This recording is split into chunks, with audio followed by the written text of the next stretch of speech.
Bonjour à tous et bienvenue à la Taverne du Gamer. Je suis Kira, accompagné cette semaine de Sid pour un très gros débrief. Bonjour Sid, comment vas-tu ? Bonjour Kira, bonjour à toutes et à tous. Bah écoute, ça va très bien, merci. En effet, gros débrief cette semaine. Vous l'aurez vu dans l'intitulé, c'est une semaine un petit peu spéciale. Summer Game Fest oblige, hein, Kira. Oui, tout à fait. Mais sinon, ma semaine, écoute, il y a eu une annonce cette semaine. On va en parler rapidement. Avec Sœur d'édition, donc une maison d'édition très très connue, Kira, je pense que c'est plus la peine de la présenter. Oui, tout à fait. Où j'avais teasé. Ah oui, c'est les tauliers, les patrons, c'est eux. Et j'avais teasé il y a un moment, mais un petit peu pas trop, que j'avais un projet en cours autour du jeu vidéo, etc. Et donc l'annonce est tombée. Ce sera donc un livre d'analyse sur une saga de jeux vidéo, dont on va parler un petit peu aujourd'hui d'ailleurs, Kira, de cette saga, et peut-être pas qu'un peu. Donc c'est Onimusha, et le livre s'appellera L'âme du Japon fantastique. Et donc j'ai eu la chance de travailler avec Sœur d'édition pour ce livre qui arrivera en octobre. Donc big up à Sœur, voilà, qui m'ont fait ce cadeau, et ça a été un grand plaisir pour moi de travailler dessus. Ça a été long et intense, hein, toi Kira qui a suivi un peu les coulisses. Oui, tout à fait. Il y avait du taf. Ouais, il y avait du taf, mais vraiment c'était un projet magnifique. Et big up à Ludo, du coup c'est un travail d'équipe, hein, qui est mon éditeur, Ludovic Castro, qui a fait un livre sur Sekiro entre autres. Et voilà, qui est quelqu'un d'incroyable. Donc c'est du coup pendant tout le projet, quoi. Voilà, qui m'a accompagné pendant tout le projet et qui continue à le faire aujourd'hui. Enfin voilà, j'en parlerai peut-être un peu plus tard à l'approche du livre. Et sinon, vraiment pour ma semaine, du coup, j'ai réservé j'ai mis un truc que je voulais mettre en avant, c'est Hugo qui nous avait fait une recommandation il y a quelques temps sur un livre encore, mais cette fois-ci à lire, c'est Magicien de Raymond Ifest. Tu sais, c'est Hugo qui nous avait fait un long message hyper sympa. Je me souviens qu'il était trop sympa, ouais. Et il parlait de Magicien dedans. J'ai commencé, donc je suis allé l'acheter à la Fnac et j'ai commencé. C'est trop bien. Donc la fantaisie comme j'aime, enfin c'est tout ce que j'aime. Donc sur 500 pages du premier livre, j'en suis déjà à 150. Je lis ça dans le train, dans le métro, enfin bref. T'avances petit à petit, ouais. C'est trop cool. Et toi, ta semaine, Kira, je sais que toi aussi, tu as beaucoup charbonné, donc peut-être que ta semaine a été pas très prolifique. Ouais, j'ai beaucoup charbonné cette semaine. Pour l'instant, c'est la semaine la plus intense, hein, depuis que j'ai commencé le taf. Ça n'empêche que j'ai quand même continué James Bond, donc j'ai toujours pas fini, parce que je prends mon temps. Il y a des zones un peu ouvertes à la Hitman, et avec des réflexes à la Hitman, j'aime bien essayer plein de trucs. Donc j'observe, je me balade, je tente des choses, et c'est vraiment cool. Je continue de faire du Zo Tycoon aussi pour me détendre quand je suis chez moi et que je peux pas me concentrer sur James Bond et que j'ai quelqu'un qui parle à côté ou quoi que ce soit, je fais du Zo Tycoon, et Minora, ça m'apaise vachement, c'est vachement cool. Pouvoir gérer des animaux, je pense que ça peut être un business plan alternatif pendant quelques années. Donc ça c'est plutôt cool. Et sinon, dont j'ai rien fait de plus à part bien sûr suivre les conférences qu'on a eues cette semaine. Le tunnel, et c'est déjà pas mal. Le tunnel de conférence, parce qu'elles n'ont pas été très courtes. Enfin, elles étaient assez longues, hein, celles d'hier. Un peu longues, on en parlera tout à l'heure, mais un peu longues. Je t'écoute pour le sommaire. Et donc le sommaire, j'avais peur de te voler la transition. Et donc le sommaire, voilà, on l'a déjà dit en fait, hein, c'est le Summer Game Fest. On va débriefer surtout 2 conférences pour l'instant, parce que vous nous écoutez lundi, mais on a enregistré samedi soir, déjà pour avoir et le State of Play, et la conf du Summer Game Fest de Jeff Kelly, la grande conférence. Donc on vous débriefe ces 2 conférences-là. Il y a matière à dire en plus, Kira, cette année. Il y a matière quand même. Voilà, on va pas trop spoiler notre avis, mais il y a de quoi faire. Et après, c'est tout. Hein, ce sera déjà le programme entier de notre émission spéciale Summer Game Fest. Pas de test cette semaine, il n'y a pas de sujet hors sujet. Les news, ça a une grosse émission news, hein, pour les gens qui nous prennent en cours, qui n'ont pas l'habitude ou quoi que ce soit. On a déjà fait l'exercice plusieurs fois lors des années précédentes. Parlons de la première grosse conférence, donc le State of Play, qui a eu lieu le 2 juin, donc début de semaine dernière, histoire de bien commencer. Alors je dis semaine dernière parce que vous êtes lundi, bien sûr. Histoire de commencer, je parle comme si j'étais dans le futur, histoire de commencer bien comme il faut. Alors on va faire comme on fait d'habitude, on va parler donc déjà du climat général de la présentation, ce qu'on en pense, quoi que ce soit. Derrière, on va attaquer sur notre top 5, voire top 4, ça dépend, parce que je t'avoue, je sais pas trop si je le mets en 5 ou 4, j'en parlerai un petit peu tout à l'heure, et des mentions honorables. Tout à fait. D'accord. Alors on va commencer déjà, qu'as-tu pensé de ce State of Play ? Alors, ce State of Play, déjà, tu te rappelles le State of Play d'avant, on avait été tous les deux assez dithyrambiques, on était contents. Ça faisait on longtemps. était On content. était content. Ça faisait longtemps, on était content, exactement, et en plus ça rime. Et ben là, je trouve qu'ils confirment l'essai. Ils ont fait un très bon state of play la dernière fois, et cette semaine, la semaine d'avant, la semaine dernière, le 2 juin, donc celui qu'on débrief, était aussi, je trouve, très réussi. Et en ce sens où on a quand même un PlayStation où on le sait, ils sortent d'une politique de jeux à service, etc., qui est héritée de la période de Covid, où c'était l'Eldorado, le Graal. Ils se sont mordus un petit peu les doigts. Et là, je pense qu'on est un petit peu en train de revivre le revival de PlayStation. Et c'est ce que, à demi-mot, on avait un petit peu dit dans le dernier State of Play. Et je trouve que là, ça se confirme un petit peu. Et cet effet de confirmation, je trouve, fait plaisir, fait du bien pour PlayStation. Et en plus, j'ai le sentiment qu'ils regagnent un petit peu confiance dans la communication. C'est plus fluide. Même les éditeurs tiers, je trouve qu'ils sont bien intégrés. Les jeux PS Studio sont bien mis en avant.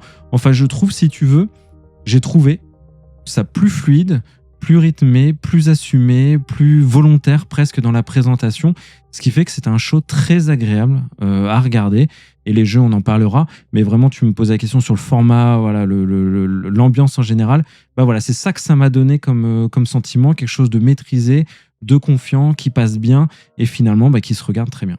Alors je suis d'accord avec toi, c'est pour moi, je me paraphrasais ce que j'ai dit la dernière fois, j'ai l'impression que la génération commence enfin, donc il était temps, après quasiment 7 ans de production de consoles. Comme tu disais, Sony a beaucoup payé la stratégie de la précédente direction, et là on sent qu'ils ont fait la technique de la tenaille, tu vois, comme dans la 7ème compagnie. Hein.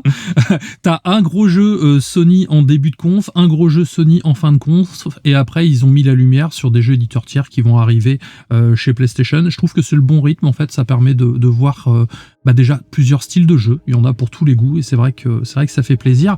Et c'est vrai que cette conférence, je l'ai trouvée très bien équilibrée, je me suis pas ennuyé, et je suis passé de waouh en waouh pendant toute la conf, en tout cas. Ouais, et puis 1 heure de conférence. On sait qu'aux États-Unis, dans certains cinémas, il l'a diffusé dans des cinoches, etc. Ce qui montre encore une fois la partie confiance que je disais.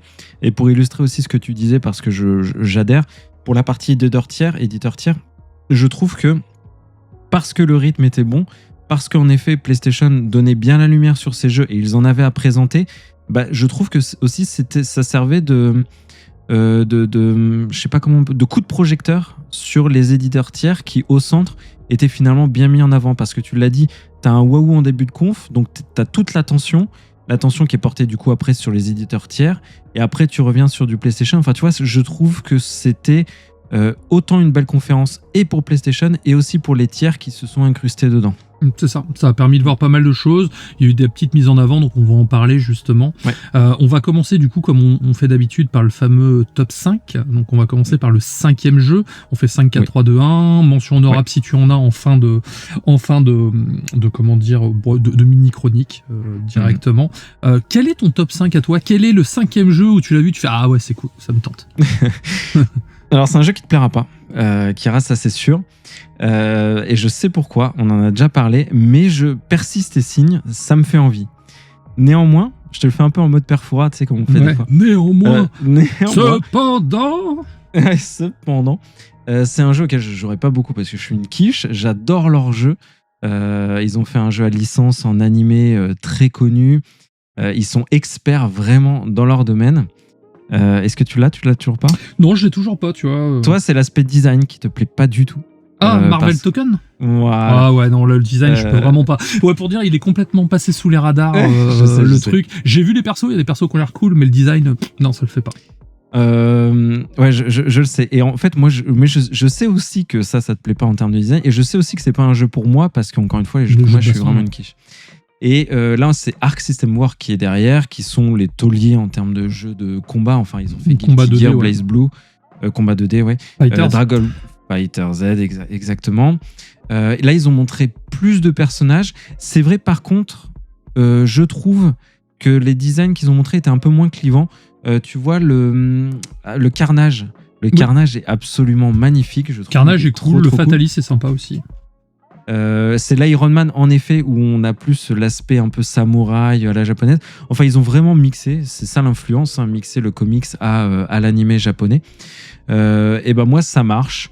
Il sort le 6 août, en même temps que PlayStation sort son stick d'arcade. En plus, c'est rigolo. Le seul truc, le bémol que j'apporterai au jeu, c'est que ça va être, à mon sens, un peu la foire à la saucisse, parce que tu sais, c'est le genre de jeu où t'appelles en renfort des mecs qui viennent t'aider à combattre, etc. Enfin, c'est un style de jeu de combat très frénétique, un peu, voilà, où Très on a technique. dans tous les sens. Ouais, très technique en plus. Mais écoute, je suis curieux. Je sais pas s'il y aura un mode histoire, parce que moi, c'est surtout ça qui m'intéresse, parce qu'en ligne, je me fais rouster. Mais en tout cas, il garde mon attention. Il est 5e sur mon classement. D'accord. Et toi, ton top 5, Kira? Alors mon 5e, je l'ai mis en 5e position parce que je sais que tu l'as mis en numéro 1. Donc comme ça va me permettre de pas trop développer le sujet. Je te laisserai en parler. C'est Onimusha. Oui, bien sûr. Donc tu en parleras mieux que moi tout à l'heure. En tout cas, ça a l'air très très cool. Bah, quelle impression ça t'a donné quand même, j'ai envie de savoir. Bah, ça a l'air très cool. Il y a le côté sombre, on va dire le côté monde des âmes du Japon féodal ressort bien dans les vidéos que j'ai vues, et ça me plaît beaucoup. J'ai téléchargé la démo, je la ferai tout à l'heure car j'ai pas eu le temps de la faire encore. Et donc du coup, je pourrais peut-être en parler davantage à ce moment-là. En tout cas, j'avais adoré le premier Onimusha quand il est sorti à l'époque. Je n'avais pas fait le 2, mais j'avais fait le 3 parce qu'il y avait Jean Reno. Et du coup, bah, j'ai hâte de voir ce que ça va donner. En tout cas, ce qui me plaît, moi, c'est le côté mature, en fait. Ils n'ont pas tenté de faire quelque chose de plus, on va dire, d'aseptisé ou quoi que ce soit. J'ai l'impression qu'on a quand même des thématiques assez graves qui vont être abordées pendant le récit. Ouais, très certainement. Et puis, ils ont gardé cet ADN du jeu du film de samouraï, le Shambara, et tout que moi, j'affectionne tout particulièrement. Et oui, Jean Reno, et tu sais que tu dois te rappeler qu'on allait au Mont-Saint-Michel dans Onimusha 3. Il y avait le Mont-Saint-Michel à 2 époques différentes. Et dans le guide officiel, forcément, voilà, comme je suis un peu sur le sujet, dans le guide officiel Capcom, ils avaient situé le Mont-Saint-Michel en Bretagne. Ouais, je me souviens de ça à l'époque. J'avais lu le guide officiel et j'avais pesté déjà à l'époque, tu vois, là-dessus. Et bah, cette petite anecdote est dans le livre.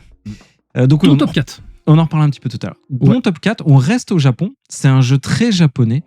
C'est Kemuri, qui est fait par Ikumi Nakamura, qui a travaillé sur The Evil Within, Ghostwire Tokyo. Donc ça, tu sais que Ghostwire Tokyo, c'est plutôt ma cam. Evil Within, j'ai pas trop aimé. Je crois d'ailleurs que t'es un peu dans mon cas. J'ai pas trop aimé les deux, moi. Et ce jeu, c'est très difficile à décrire, Kira. C'est un jeu très japonais. Bon, déjà, quand on dit ça, je pense qu'on a tout dit.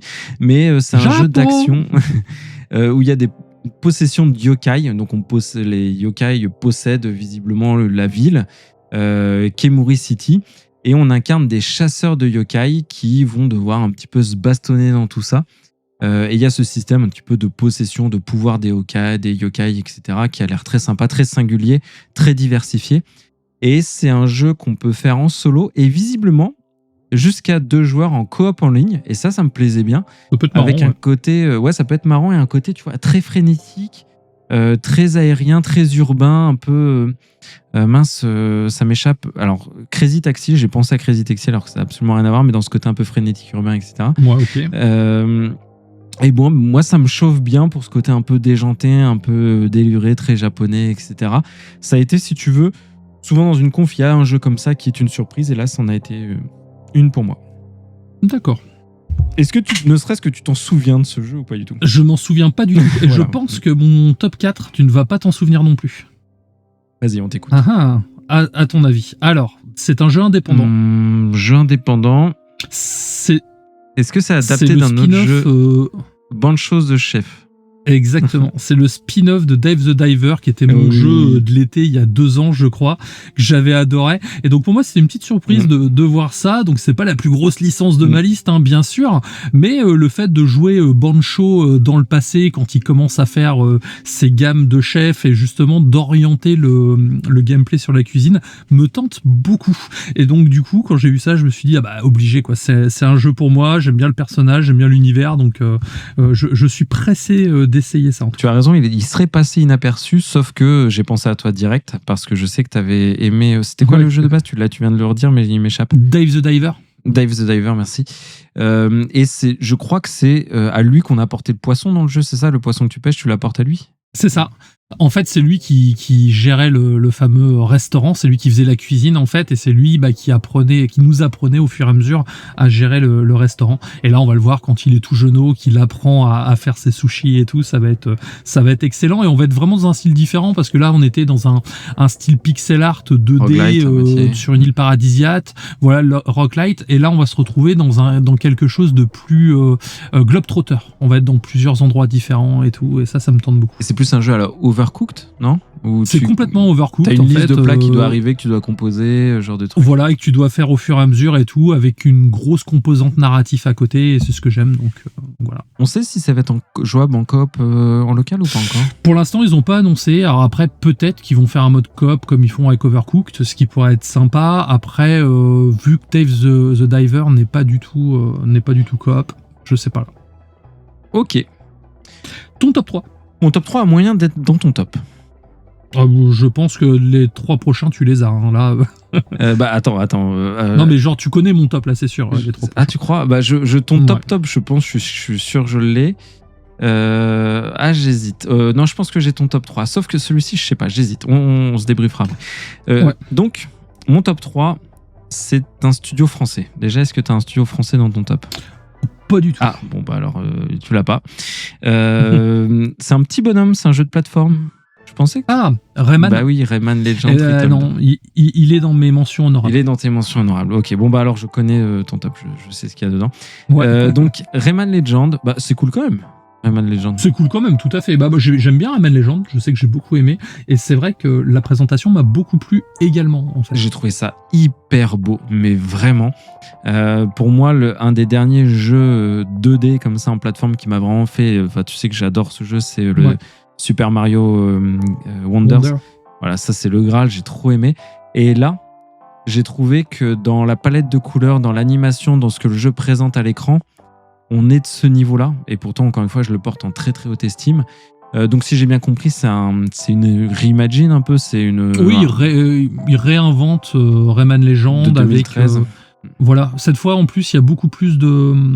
l'aspect narratif sera encore plus poussé, avec des doublages, ils sont partis vraiment sur quelque chose d'un peu plus ambitieux, j'ai l'impression. Et j'ai cru comprendre donc du coup qu'il y avait une nouvelle histoire avec un nouveau méchant, il y a du nouveau contenu, donc j'avais noté des dragons, des nouveaux niveaux musicaux qui sont un petit peu l'apogée du level design dans les Rayman, des rebondissements narratifs, il prépare en effet, c'est vraiment une réimagine, donc c'est-à-dire qu'on n'est pas, à mon sens, tel que je l'interprète, voilà, on est dans une relecture, on n'est pas dans ce que j'aurais dit un remake, on est vraiment un petit peu au-delà. On s'extirpe un peu du matériel original pour proposer une expérience très différente, enrichie, etc. Et franchement, ça fait très envie. Moi, je trouve ça trop beau. Ça va être chill. C'est prévu pour le 1er octobre 2026. Donc, hurrah, c'est pas en septembre, mais c'est le 1er octobre. Donc, super. Ça sortira partout et c'est Montpellier et Milan qui ont travaillé dessus. Donc, Ubisoft, bien sûr. Oui, a priori, donc, en plus, Michel Ancel serait revenu. Je vais le faire, c'est prévu. D'ailleurs, il est disponible à 30 € en préco sur Amazon en version physique avec un steelbook. Donc ça peut intéresser. Donc voilà, je vous passe le bon plan. C'est toi qui vas le chroniquer du coup? Ouais, je l'ai noté dans la liste. Ah oui, ok, bon, parfait. Nickel. Ah oui, j'ai été... vu que Fable a été décalé. Ah oui, il a été décalé en 2027? Ouais, j'avais un trou du coup. Il y a Fab qui a été décalé, il y en a un second qui a été décalé, donc du coup j'avais même 2 trous en fin d'année. Mon top 3, ça sera Tomb Raider, Legacy of Atlantis, parce que déjà le retour de Lara Croft, plus belle que jamais en plus, parce que ça a l'air quand même très très joli, ça fait toujours plaisir, et surtout je ne suis pas spécialement fan du premier Tomb Raider, c'est pas un jeu que j'ai apprécié vraiment faire à l'époque, et j'ai pas la nostalgie du tout de ce jeu-là. Du coup je suis quand même très curieux de voir la direction que va prendre cette nouvelle interprétation, et surtout j'espère retrouver un peu l'équilibre de Shadow, qui est le Tomb Raider que j'ai beaucoup aimé juste avant. C'est un mélange d'exploration, d'énigmes, d'action et de plateforme, que ça soit un bel équilibre. Puis il y a des dinosaures, donc forcément, voilà quoi. Après... Ouais, c'est beau, ça donne très envie. Lara, elle est au top. Moi, j'adore son chara design et tout. Il est trop cool, son il est vraiment trop cool. Je pense que ils ont réussi à faire un bon quand même contre-pied avec l'archétype, le stéréotype de la Lara à l'ancienne, bien que j'ai absolument rien contre elle. Mais je trouve qu'en tout cas, ils ont vraiment bien géré ça. Moi, ce que j'espère vraiment, c'est qu'ils mettent l'accent sur l'exploration à mort, tu vois, qu'on soit dans une épopée où on découvre les lieux en mode archéologue vraiment, et en esquivant un peu les combats. Enfin, j'espère qu'il y a une dimension combat un peu moins présente. Enfin, on verra, mais c'est un de mes souhaits. Je t'avoue, j'ai un doute parce qu'ils veulent l'intégrer chronologiquement à la suite des 3 autres Tomb Raider, en fait, et avant le Cataclysme qui va sortir. Donc je pense qu'ils vont peut-être garder quand même la même ligne directrice que le Shadow, justement, qui avait un bon équilibre entre des scènes d'action et des vraies scènes d'exploration et d'énigmes. Ok. Ton top 3 ? Mon top 3. Donc c'est un jeu qui n'est pas dans ton top, ça c'est certain, c'est No Rest for the Wicked. Donc qui est un jeu qui est en accès anticipé depuis 2024 tout de même. Ah oui, mais l'info pour tout jeune. C'est pas tout jeune. L'info est qu'il sort en version 1.0, donc la version un petit peu officielle bientôt. Là, je crois que c'est cette année. Et c'est Moon Studio qui est derrière, à qui on doit Ori and the Blind Forest et sa suite. Donc qui sont un studio de talent en tout cas pour toute la partie direction artistique, etc. Enfin, ça a l'air vraiment absolument somptueux. Et on est dans un action RPG. C'est très beau ce que j'ai vu. Ouais, c'est vraiment, franchement, les jeux d'ombre, de lumière, la nature et tout. Comme Ori, en fait, ils arrivent vraiment à bien représenter ça. Et donc là, c'est un action RPG qui est très sombre, qui semble exigeant. On va incarner Serim, un guerrier sacré. Donc il y a tout ce côté très magique, etc. Et il y a un fléau qui transforme les habitants en monstres dangereux. Donc c'est juste un peu galère. Et donc ce sera jouable. C'est un peu chiant. Un peu chiant. Il y aura même des intrigues politiques, etc. Enfin, ils ont vraiment fait un truc vraiment d'ampleur. Multijoueur jusqu'à 4 en coopératif. Avec des mondes persistants partagés. Enfin, ça a l'air vraiment fou. Ils ont déjà vendu, durant leur accès anticipé, 1 million d'exemplaires sur Steam en 2 ans. Donc voilà, moi c'est trop cool. Et ça sort sur PS5, je suis content. Tu vois, j'avais peur que ça reste que sur PC. Ça sort aussi d'ailleurs sur Xbox et Switch 2, a priori. Ok, donc il y en a pour tout le monde comme ça. Ouais. Ton top 2. Alors, mon top 2, il est poilu, il a des griffes. Ah, tu l'as mis en 2. Et je l'ai mis en 2, tout à fait. Donc c'est probablement l'un des jeux que j'attends le plus cette année, ça c'est indéniable, depuis le premier teaser, et puisque je suis vraiment un très gros fan de Wolverine, on en a déjà parlé plusieurs fois. Néanmoins, je trouve que la DA est un poil générique. Et ça m'a un peu refroidi, surtout au niveau du costume de Logan. J'attends de voir ce que ça va donner. J'espère qu'il y aura des skins. En fait, c'est surtout ça. Après, bon, le talent d'Insomniac n'est plus à démontrer. J'ai quand même vraiment confiance par rapport à ce qu'ils vont nous proposer. D'après ce que j'ai vu, ça a l'air quand même très très brutal. Il y a des gerbes de sang. Voilà, des gerbes de sang qu'on peut désactiver d'ailleurs, hein, pour les gens qui sont pas trop fans d'hémoglobine, ça peut être intéressant. Et on va se retrouver dans un jeu plutôt typé couloir, on évite le monde ouvert et ça aussi, ça me fait plaisir. Donc je le mets en numéro 2 parce que Wolverine quoi. Ouais, et toi tu connais mieux Insomniac que moi sur leur passif. Moi j'avais adoré Spider-Man, surtout Miles Morales, mais ça m'a fait penser à Infamous. Est-ce que c'est étrange de dire ça ou pas ? Non, Infamous c'était un monde ouvert en fait, c'est juste que contrairement à Spider-Man où on avait un héros vertueux, dans Infamous on pouvait jouer soit un héros soit un vilain en fait. Et du coup ce qui se passait c'est que dans Wolverine on a vraiment cette frontière qui semble être plus trouble. Parce qu'on le voit quand même hein, quand il découpe des mecs, bon il fait pas dans la demi-mesure. C'est cool, c'est qu'on voit d'autres membres des X-Men, donc on voit Jean Grey qui arrive et d'après ce que j'ai compris, non c'est Jean Grey. Okay. Ouais, Storm, c'est la blague qui fait du vent. Ah oui, ok. Et ce qui est plutôt cool, d'après ce que j'ai compris, c'est qu'on sera dans un univers, si tu veux, où il n'y a plus de X-Men. En fait, les X-Men n'existent plus, d'après ce que j'ai cru comprendre. Et en fait, on va dire, c'est plutôt, on va dire, des individus éparses et qui sont devenus individuels, en fait. Et ça me tente bien d'avoir cette relecture, on va dire, de Wolverine. Ça se passe dans le même univers que le Spider-Man qu'on a eu sur PlayStation 5. Est-ce qu'il y aura un caméo de Spider, je ne sais pas. Mais en tout cas, voilà, moi je suis très très emballé, surtout que le jeu a connu un développement très difficile. Donc c'est pour ça que je l'ai mis en numéro 2, parce qu'encore une fois, la DA, que je trouve quand même générique.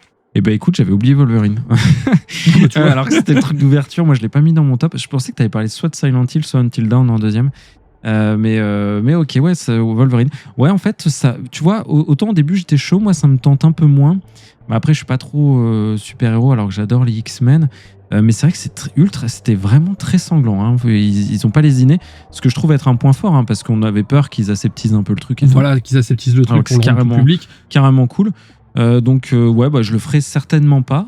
Mais toi, Kira, du coup, c'est toi qui vas t'y coller, tant mieux.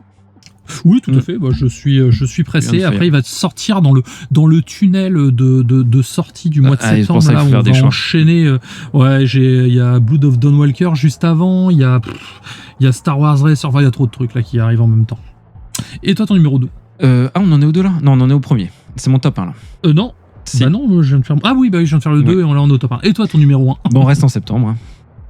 25 septembre, le revival d'Onimusha, du coup, après plus de 20 ans. Mais je m'y attendais pas du tout. Qu'est-ce que tu es surpris? Je suis surpris. Donc que dire, hein, c'est le retour de ma licence de cœur de la PlayStation 2. Hein, c'est un événement énorme, enfin pour moi évidemment, après pour plein de gens aussi. Il y a quand même une petite base de fans assez solide hein, sur Onimusha. Et donc là, le combo est parfait. On va incarner Miyamoto Musashi, qui est certainement un des samouraïs les plus légendaires, qui a écrit le traité des 5 roues, qui est repris dans beaucoup de pop culture, etc. Enfin, il y a beaucoup à développer autour de ce personnage de Musashi Miyamoto. Et en plus, il est incarné par Mifune, qui est l'acteur phare de Kurosawa, donc le très grand réalisateur de cinéma, je pense illustre, hein, qui est très connu. C'est grâce à lui d'ailleurs hein, qu'on a Star Wars, parce que c'est George Lucas, c'était la grosse inspiration de George Lucas. Et oui, sur un film qui s'appelle La Citadelle, je sais plus quoi. C'est ça. Alors c'est pas La Forteresse Interdite ou un truc comme ça? Je sais plus, j'ai un doute en plus. Je connais que ça. Il est incroyable ce film. Donc oui, il y a Toshiro Mifune, qui est un acteur illustre, qui a été ses traits ont été repris pour la série animée Onimusha, tu sais, de Netflix, que j'avais chroniqué. Celle que tu as parlé la dernière fois, ouais. Et en plus, donc il y a eu l'annonce de la date qu'on attendait, 25 septembre. Il y a eu en plus l'annonce de la démo qui était disponible quasiment tout de suite. Donc j'ai actualisé mon appli jusqu'à que ça arrive, donc c'était plutôt 1 heure après que tout de suite. Mais il y a la démo que j'ai faite déjà 2 fois, qui est excellente. Franchement, ils ont bien renouvelé la formule d'Onimusha tout en restant très fidèle aux fondamentaux. Enfin, je vais pas vous faire un test de la démo, mais c'était vraiment trop cool. C'est joli, sans être une claque graphique, tu vois, tomber par terre en termes de technique. Mais par contre, en termes de direction artistique, d'ambiance, tu en parlais un petit peu tout à l'heure de l'ambiance, on est en plein dedans. Et il y a la rivalité. La démo finit sur un combat contre Sasaki Ganryu, qui est aussi un personnage qui a existé, qui est connu, qui a un gantelet Oni. Donc voilà, on se pose des questions du pourquoi, du comment. Comment ça se fait? Qu'est-ce qu'il fait là? Pourquoi? Comment ça se fait? Qu'est-ce qu'il fait là? Il y a toutes les mimiques d'Onimusha. Donc il y a l'Isen, qui est le coup que tu peux faire avant de t'en prendre un. Tu peux mettre un coup un peu flash, un coup critique. Tu peux aspirer les âmes des ennemis quand ils meurent. Ça aussi, c'était un des éléments très forts. Là, tu peux aspirer en marchant, ce qui est un peu étonnant. Avant, ça te figeait dans l'action. Ouais, fallait que tu t'arrêtes avant. Ce qui était assez intéressant, parce que ça t'obligeait à faire un choix entre t'arrêter, récupérer tes âmes ou prendre le risque de les perdre et tout. Donc là, tu peux courir en récupérant les armes. Ça m'a fait un tout petit peu bizarre. Tu vois, c'est ce truc qui m'a un peu moins plu. Mais sinon, c'est trop cool. Je suis très heureux. Donc voilà, Kira, on peut parler de ton top 1 si tu veux. Mon top 1, tu dois te douter du coup maintenant. Oui. C'est God of War. La claque. Hein. Donc pour moi, c'était clairement l'annonce la plus forte. Hein. Donc j'ai une certaine affection pour la saga God of War, qui est une de mes sagas de cœur, hein, vraiment saga préférée. Ouais. J'ai toujours voulu en apprendre plus sur Faye, donc la femme de Kratos, qui a réussi à mettre Kratos à genoux. Hein. Faut dire ce qui est. Surtout quand on connaît, c'est pas rien. Surtout quand on connaît le passif de son personnage. Et c'est un personnage qui est thématiquement central dans le dernier diptyque de God of War, mais finalement qui reste quand même très mystérieux, hein. On en apprend très peu dessus, on sait juste que c'est une descendante des géantes, et à part ça, on sait pas grand chose, et que c'est la mère d'Atreus. Il y a un cube en gélatine qui s'appelle Frank, que je trouvais plutôt cool, et le fait que ça se passe dans un monde, dans un espèce de, on va pas dire de Valhalla, mais dans un monde où plusieurs mythologies avec des dieux qui se croisent, qui s'entrecroisent, qui coexistent tout à fait. Et ben ça me plaît beaucoup, parce que je trouve que ça ouvre la porte quand même au futur de God of War. Donc j'ai hâte vraiment de voir ce que ça va donner. J'aime beaucoup l'actrice qui interprète Faye, et clairement quand j'ai vu ça, j'étais touché, tu vois, je sentais qu'il y avait quelque chose qui montait, quoi. Je parle des larmes, j'entends bien, je parle des larmes.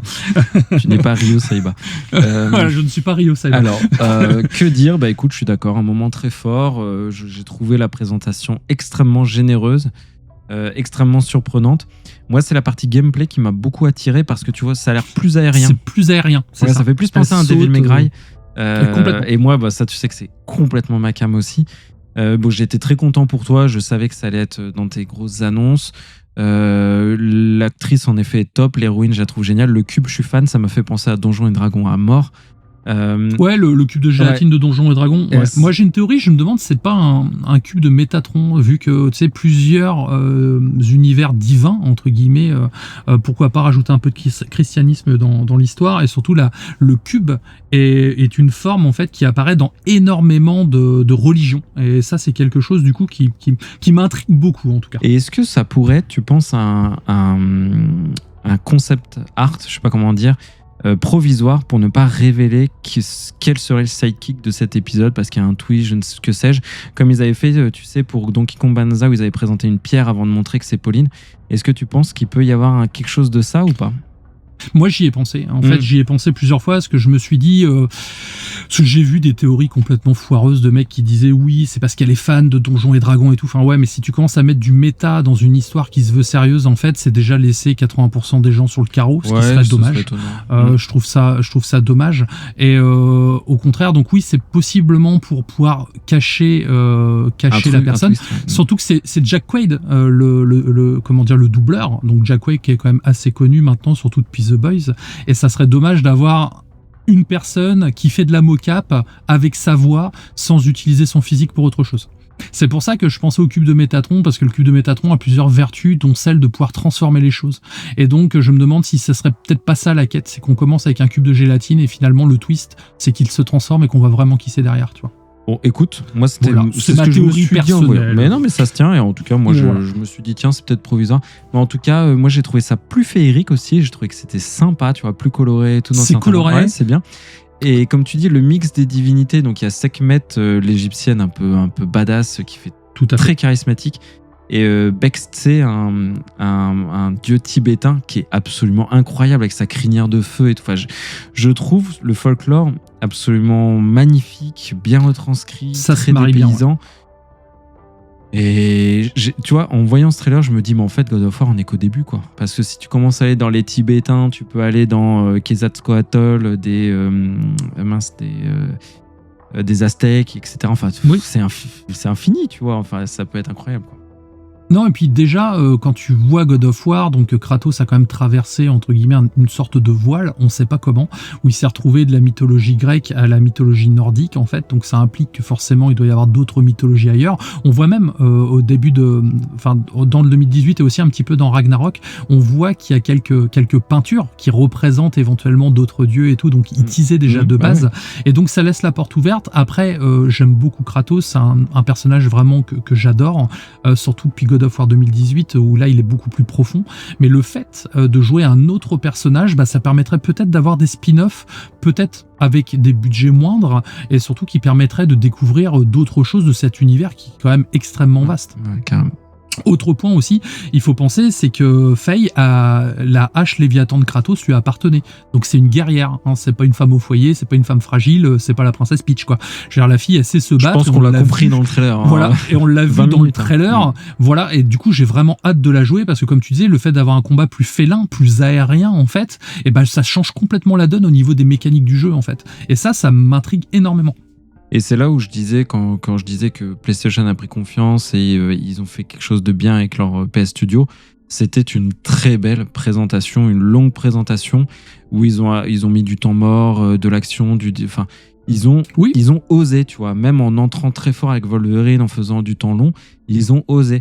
Et c'est là où je dis que je trouve vraiment qu'ils ont fait ça bien dans cette conférence. C'est que, en fait, on peut pas rester insensible, je trouve, à ce God of War, enfin, qui est exceptionnel, quoi. Et puis on est vraiment dans la continuité du précédent State of Play où ils avaient présenté donc le fameux God of War que tu avais fait, Sons of Sparta. Derrière, ils ont rajouté le fameux remake de la trilogie qui devrait arriver. Et donc on sent quand même que Sony mise beaucoup sur God of War en fait. Et ça, c'est quelque chose qui me fait extrêmement plaisir. Est-ce que tu as des mentions honorables avant de passer au Summer Je Game n'en ai Fest? pas, non. Tu n'en as pas? Moi, j'en ai noté 2. J'ai noté Stuntman, donc je vais faire rapidement. ça a l'air c'est un énorme coup de nostalgie. C'est une licence que j'appréciais faire quand j'étais plus jeune. Et surtout, il y a plein de caisses de la pop culture, dont la DeLorean, donc rien que ça, déjà, forcément, j'étais emballé. Et le deuxième, Until Dawn, donc je l'ai mis dans les mentions honorables, je vais le suivre, parce que j'aime beaucoup la licence, j'aime beaucoup le côté narratif du 1, mais c'est pas le même studio. Et je trouve que ça ressemble beaucoup à Far Cry 3, donc j'attends de voir ce que ça va donner. Ok. J'ai une petite mention très rapidos, je reste vite fait sur Onimusha. Ils vont sortir dans le PS Plus Onimusha Dawn of Dream, qui est le 4e volet, que franchement que j'ai appris à découvrir, que j'adore. Et s'ils l'ont mis dans le PS Plus sans mettre le 3, ça veut dire que je pense que sur le 3, celui avec Jean Reno, ils sont sur un remaster. Ouais, comme les 2 premiers. Voilà, comme les 2 premiers. Ils ont fait 1 et 2 et le 4 dans le PS Plus. Donc je pense très certainement qu'il y a un remaster du 3, et ce qui serait génial. Parce que c'est compliqué d'y jouer aujourd'hui. Ça serait logique. Ça serait logique.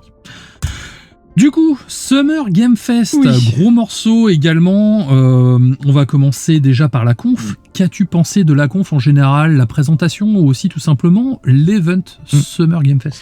Bon, 2 heures de conférence, donc là c'est plus long. Le format est très différent parce que c'est en présentiel, sur scène, ce que Jeff Keighley maintenant fait très bien.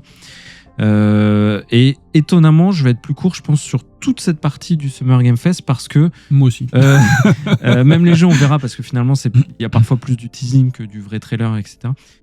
Mais en tout cas, c'était une conférence. C'était, je pense, je vais pas mâcher mes mots, la meilleure Summer Game Fest qu'on ait eu.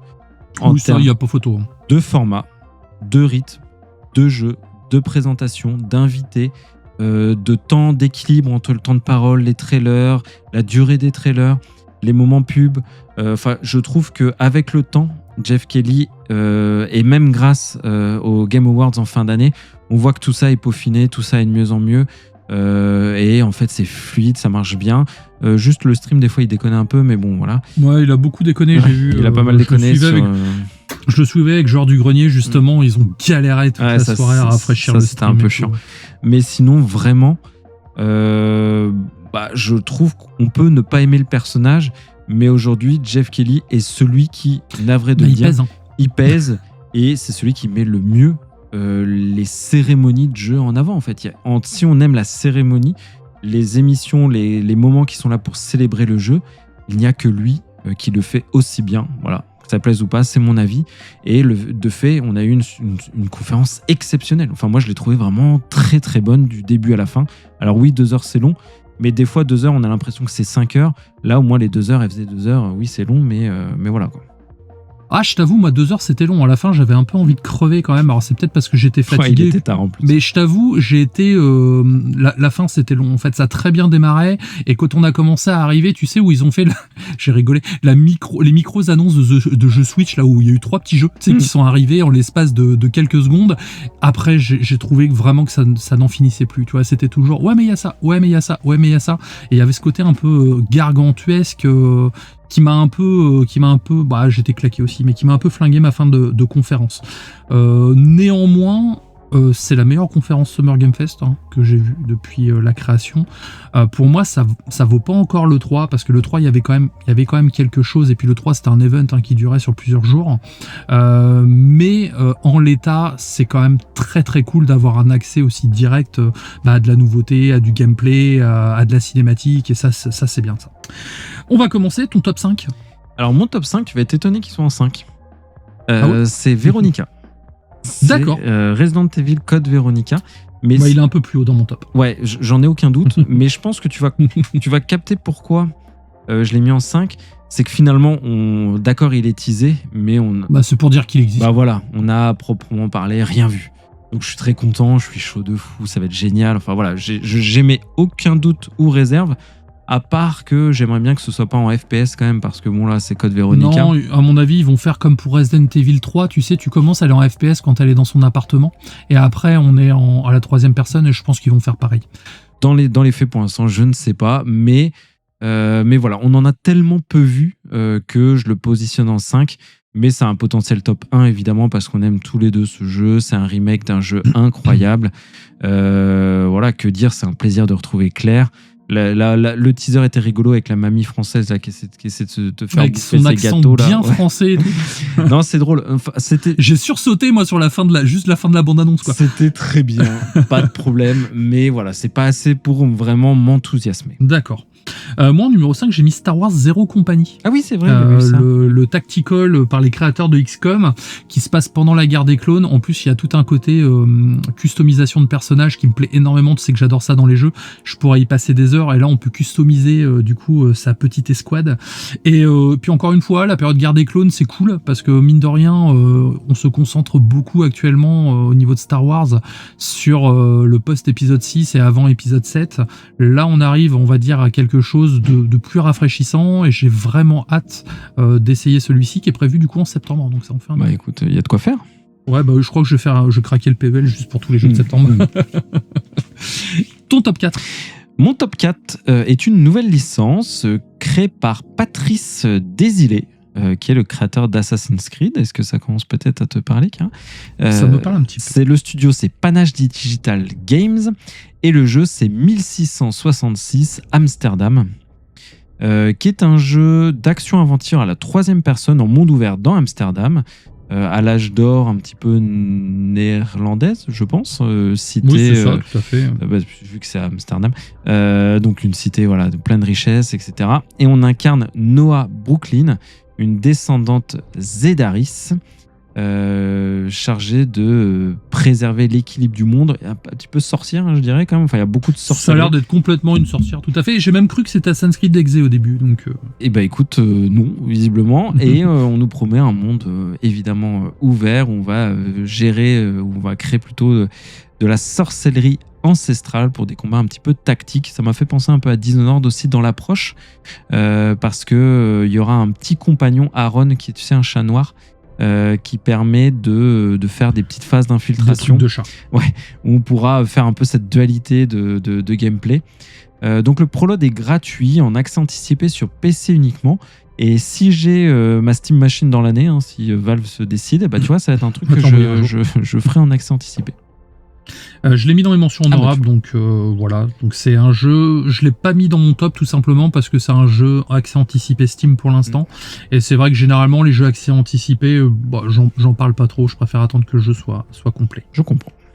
En numéro 4, y a du vampire et du sang, hein, The Blood of Don Walker, que j'attends toujours. Hein, donc c'est un projet qui continue vraiment de titiller mon intérêt à chaque présentation. L'univers sombre, le côté RPG forcément, l'atmosphère vampirique, ça me donne vraiment très très envie. C'est des anciens de The Witcher 3, on en a déjà parlé, et ça se ressent dans la mise en scène. Pareil, la bande-annonce, t'as vu, c'était à notre époque. Oui. Et en fait, la bande-annonce, c'est un peu de teasing pour préparer le prochain si le premier marche bien. Ah d'accord. Oui. D'après ce que j'ai compris, ils ont une idée, parce que ça va se passer sur 30 nuits en fait, le jeu, donc sur un laps de temps très restreint. On va jouer le personnage en tant qu'humain la journée et en tant que vampire la nuit en fait, ce qui va totalement changer le gameplay. Et dès qu'on changera de journée, toutes les quêtes secondaires de la journée précédente seront perdues. Okay. Donc c'est à nous de gérer voilà, notre façon de fonctionner, donc le concept est très intéressant. Et donc ils ont annoncé en fait qu'avec cette petite vidéo de teasing, c'était pour faire éventuellement des suites à des époques différentes. Et ça, bah forcément avec le vampire, c'est hyper intéressant en fait. Ouais. On peut le faire Seconde Guerre mondiale, en 2026, au contraire on peut aller à la Grande Peste Noire. Enfin, c'est vraiment ce qui me sauce de plus en plus et j'ai très très hâte d'être en septembre pour y jouer. 3 septembre, un truc comme ça, début septembre. Ouais, c'est ça, juste derrière. Dès mon retour de vacances, bim. Bah non, ça va être que du plaisir. En tout cas, ça donne envie. Je ne le ferai pas évidemment pour une question d'embouteillage et d'emploi du temps, mais tu vois, il y aurait que lui, je l'aurais fait avec grand plaisir, je pense. Ouais, je pense aussi que ça va être ta cam. Ton top 4? Mon top 3 du coup. Ah, ton top 3, oui. C'est dur hein, de compter jusqu'à 5. Ouais. Mon top 3 du coup, tu as failli m'embrouiller. Les 3 jeux qui arrivent ne vont pas du tout t'étonner. Mon top 3, c'est Gen Atlas, qui est le prochain jeu de Fumeto Ueda, à qui on doit Ico, Shadow of the Colossus et The Last Guardian. Donc le gars, sur son CV, quand même, en termes de chef-d'œuvre, il se pose là. Mais étonnamment, c'est le jeu qui me fait le moins envie de toutes ces créations, mais comme c'est lui, ça suscite forcément mon intérêt. Oui, forcément. Et donc on sera dans un monde ouvert, où on aura une sorte de vaisseau tête de robot, Et j'ai l'impression que ce vaisseau de tête de robot, il va pouvoir s'incruster sur pas mal de robots, de corps de robots sans tête. Bon, déjà, j'aime bien les mechas et tout, donc forcément, ça me parle. Là où ce qui me titille un peu moins, c'est que j'ai vu des phases de tir, de gunfight, et ça, franchement, ça me paraît, je sais pas, bizarre. Moi, j'ai trouvé ça dissonant avec le style habituel du bonhomme. Moi aussi, un petit peu. C'est vraiment le point qui m'étonne. Sinon, en termes de thématique, bon, on y est. Il y a la solitude, il y a le lien entre l'enfant et la machine. Ce sera très certainement basé sur le rôle de l'existence. Enfin, en termes de thématique, de message, j'ai absolument aucun doute. Il y a un côté Ghibli un peu, j'ai l'impression, dans les thématiques. C'est plutôt juste. Et il y a un côté aussi où cette planète extraterrestre a l'air vivante. Je me demande si ça va pas être une entité à part entière où on voit des mers assez mouvantes qui changent les bordures de la planète visiblement. Enfin, le côté Gaïa, quoi. Ouais, ça a l'air très méta, très solo perdu dans le monde, avec beaucoup de thématiques qui me sont chères. Mais voilà, le côté tir, ça me fait pas très envie. Donc, à voir, quoi. Ouais, je comprends. Ton top 2. Mon top 2. Attends, non, c'est mon top 3. Du coup, je sais pas, j'essaie de t'embrouiller. Non, je suis toujours un après toi. Donc, non, on est dans le top 3, on est d'accord. Donc, moi, c'est Stranger Than Heaven. Okay. Toujours. Ah, toujours. Donc, malgré ce qu'ils ont montré. Okay. Toujours, malgré ce que j'ai montré, moi, au contraire, ça me tente beaucoup, en fait. Alors, déjà, parce que j'ai appris que c'était un préquel à la saga Yakuza. Ouais. Donc ça, c'est quelque chose déjà qui me fait plaisir. J'aime beaucoup l'ambiance, la direction artistique, le fait de jouer un des personnages qui a l'oreille absolue. A priori, ça sera, comment dire, on pourra le jouer si tu veux. Le fait qu'il ait l'oreille absolue va nous servir dans le gameplay. Et le jeu va tourner autour de la musique, donc beaucoup autour du jazz, de la musique soul. Donc ça, c'est plutôt cool, mais pas que. Ils ont parlé de Tupac. Bah donc, oui, c'est ça qui m'a... Voilà. Tupac et Snoop Dogg. Alors Snoop Dogg, je le savais et ça ne m'étonne pas. Snoop Dogg en fait n'est pas qu'un rappeur, il a pas mal de cordes à son arc et au contraire c'est un perso qui peut très bien s'intégrer dans le folklore de la série Yakuza, donc ça m'inquiète pas. Tupac, je suis un peu plus mitigé dans le sens où déjà il est mort depuis plus de 30 ans et surtout parce que je trouve que faire revenir un chanteur mort même avec l'accord des ayants droit, je trouve ça toujours un petit peu limite, mais bon, admettons. Mais pour le coup, lui je le vois moins se marier avec l'univers qui a été présenté. Donc j'attends de voir, en tout cas c'est pour ça qu'il est en 3e position, il a failli être en 2e, mais c'est voilà, pour moi c'est ça a été présenté comme un événement et le fait qu'il y ait Tupac à l'intérieur, même si j'aime bien la musique de Tupac, hein, c'est pas un souci, voilà, je trouve ça un peu malsain quand même. Ouais, faire revenir des personnages morts dans le jeu vidéo, c'est pas commun.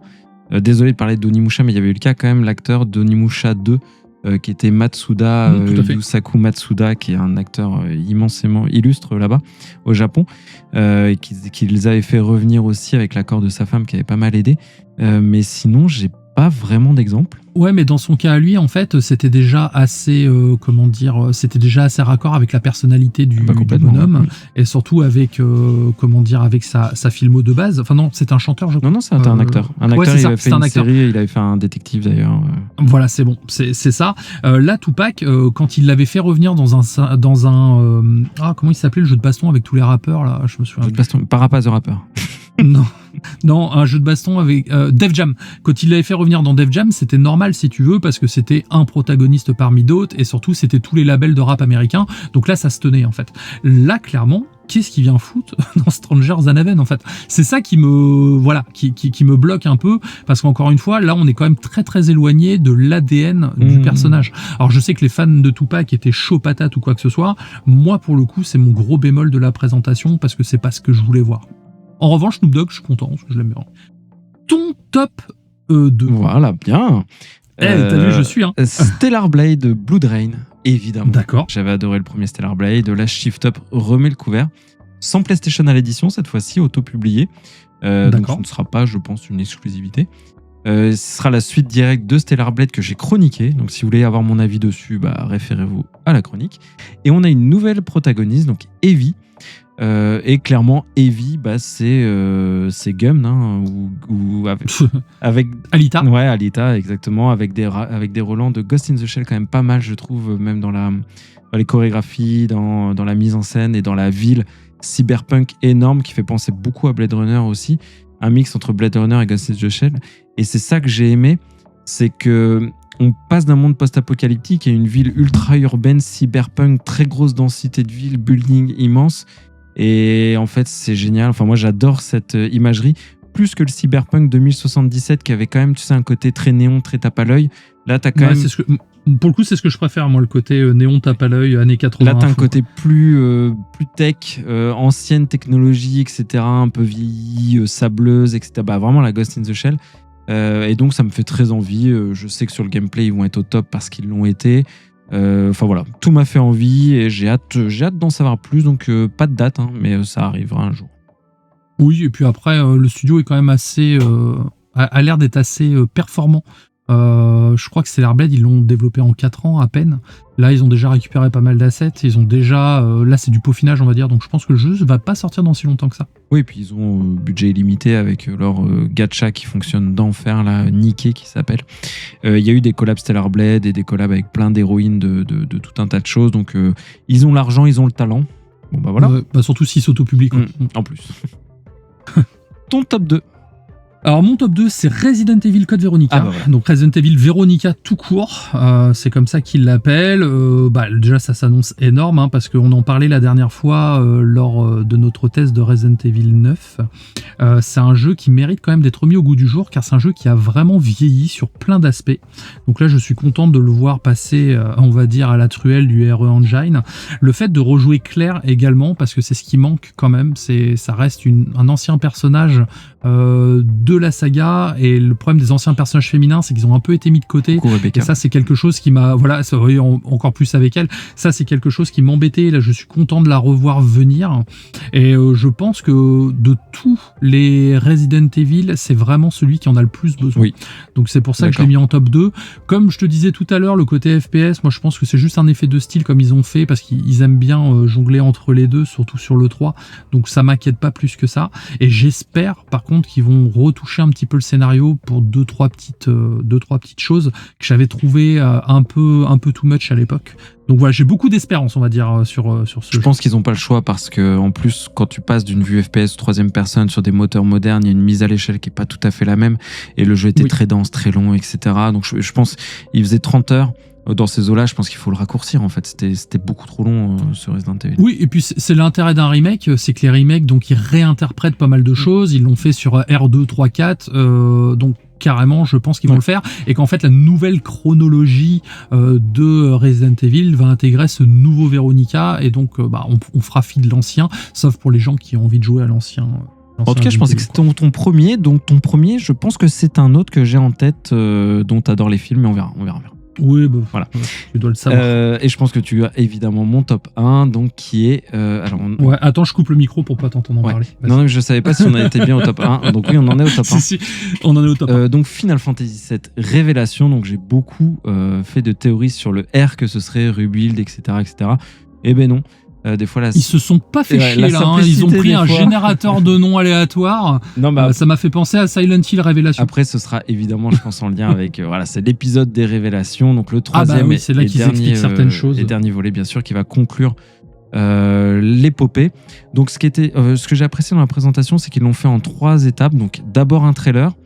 Après, ils ont dit vous espérez que vous pensez que c'est fini. Bah non. Ils ont fait une phase de gameplay où on voit Sid. Parce que ça a été quand même un des grands absents dans l'épisode d'avant, Sid et Vincent. Et donc là, ils ont corrigé un peu le tir en mettant du gameplay sur ces deux personnages. Ils ont montré évidemment le vaisseau, le Hightwing que Sid va piloter, avec la promesse de pouvoir parcourir le monde sans limite. Ils ont monté les armes qui sont les monstres, les boss ultimes optionnels, etc. Donc qui promet des combats assez dantesques.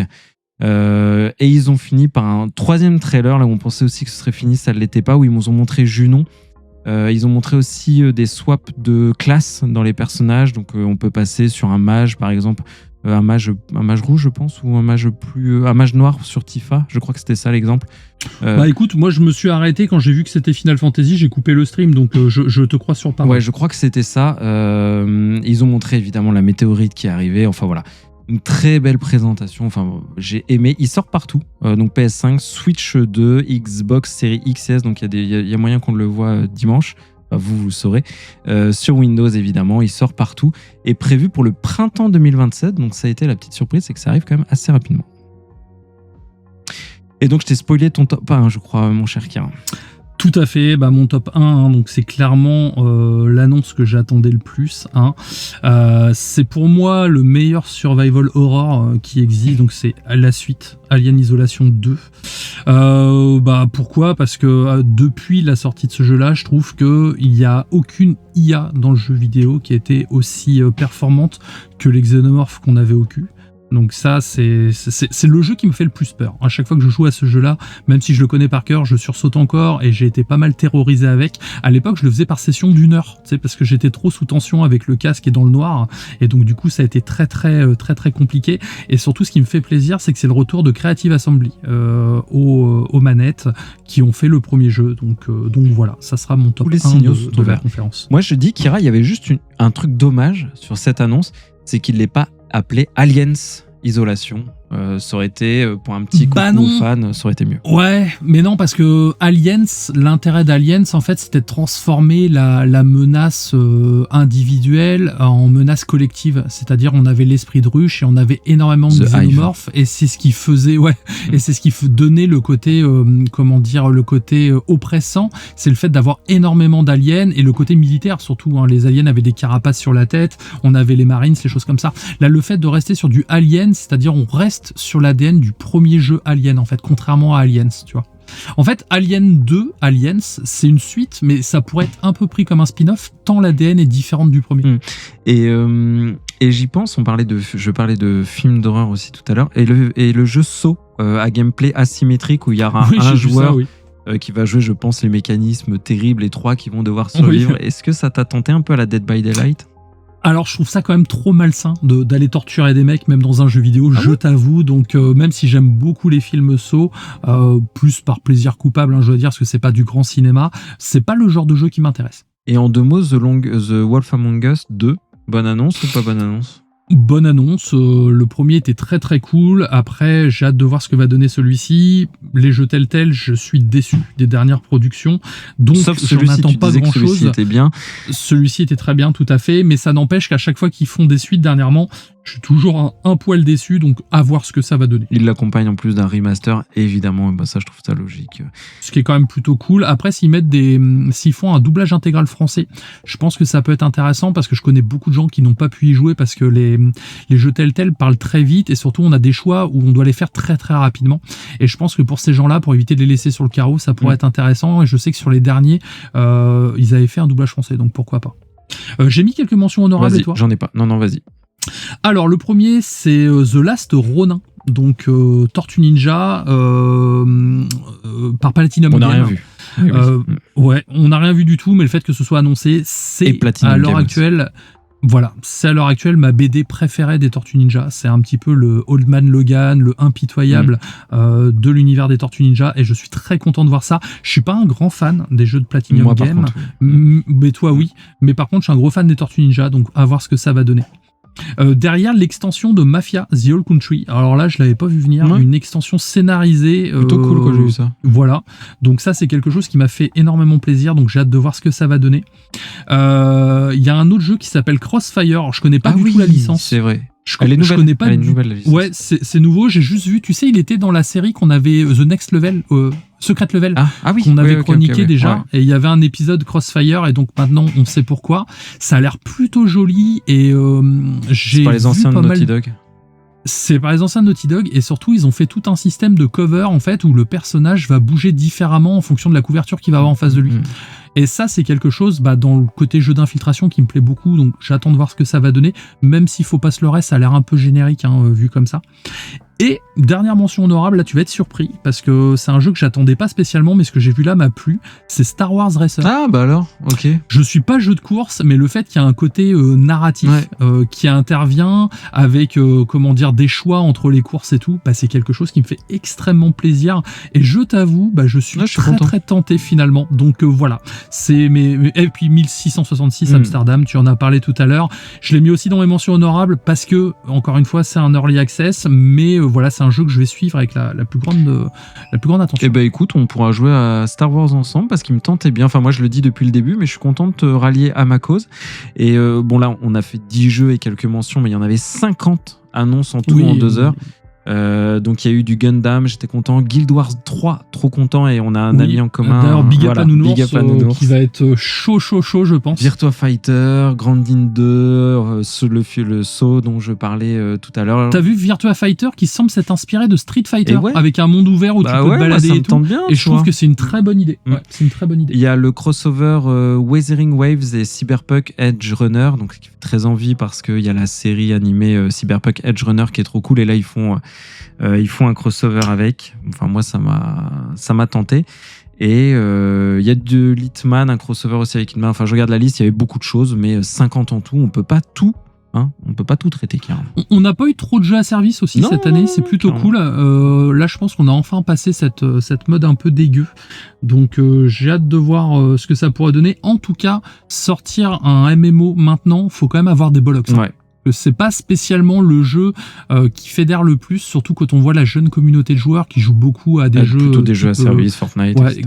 Type à service. Donc là, voir quel sera le modèle économique. En tout cas, je suis très content de voir ça, donc voir ce que ça va donner. Et pour rebondir sur ce que tu fais avant qu'on termine, mais Jeff Kelly en avait fait un argument dans son Summer Game Fest que les jeux les plus mis en avant seront des jeux solo narratifs, que le One More Thing en serait un, etc. pour éviter... Ah, tu m'étonnes, vu, non, mais vu le bashing qu'ils sont pris la dernière fois avec Elgard. Je trouve, encore une fois, je veux pas le défendre, mais que c'est quand même... Il écoute les gens. Les World Premiere qui énervaient tout le monde, il a enlevé ce petit World Premiere pour se la raconter.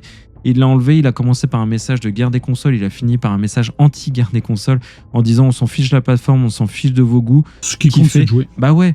Et alors, il est ce qu'il est. Je glorifie pas le personnage, mais encore une fois, j'ai le sentiment qu'il essaie de faire les choses bien, et ce sera ma conclusion à ce Summer Game Fest pour ma part. Bah, surtout, en parlant de guerre des consoles, on a la chance quand même d'être à une époque où il y a énormément de jeux différents, vraiment pour tous les goûts, qui plaisent à tout le monde. Alors je troll sur Final Fantasy VII parce que ça me fait plus marrer qu'autre chose, le côté un peu caricatural, mais ça n'empêche que je sais qu'énormément de gens vont kiffer ce jeu et l'attendre comme le Messie. Moi, ce que j'espère, c'est que ce jeu soit très bon et que vous puissiez kiffer et vivre vraiment l'aventure dont vous avez envie. Même si moi je suis hermétique, je ne suis pas non plus à vouloir que le jeu se plante. Au contraire, c'est l'avantage de ce médium, en fait, c'est qu'on a vraiment de quoi s'amuser. Vous allez kiffer quand va sortir ce fameux Final Fantasy. Moi, en même temps, je vais avoir une grosse sortie qui va tomber, qui s'appelle Fable, à peu près dans le même niveau. Donc, il y en aura pour tous les goûts, il y aura de quoi s'amuser. Et c'est ça qui est cool. Donc, la guerre des consoles. Moi, clairement, j'ai esquivé Twitter là depuis une semaine parce que j'en ai marre. J'ai juste publié les résumés de conférences et ça s'arrête là parce que quand je vois le bashing que se tape juste le God of War parce que on joue pas Kratos, fuck en fait quoi. Et donc c'est pour ça les gars, amusez-vous, il faut être content, au moins on n'est pas sans rien. Dans certains pays ils ont même pas de jeu quoi. Donc voilà, c'était le petit message de la fin. Tu as bien raison. Du coup on va pas faire de big up parce que là ça fait déjà 1 heure, on avait dit 45 minutes, on s'est un peu lâché. Je te laisse le mot de la fin et puis on peut conclure. Et je pense que tu as très bien parlé. Voilà, les guerres des consoles c'est pas pour nous, jouez à ce que vous voulez, allez au cinéma, on peut faire notre petit topo habituel, lisez des livres, magicien, allez au cinéma, jouez à des jeux vidéo, du God of War, du Final Fantasy, du ce que vous voulez, écoutez de la musique, faites-vous plaisir, kiffez surtout, et Kira, on se dit à la semaine prochaine. À la semaine prochaine, ciao. Ciao.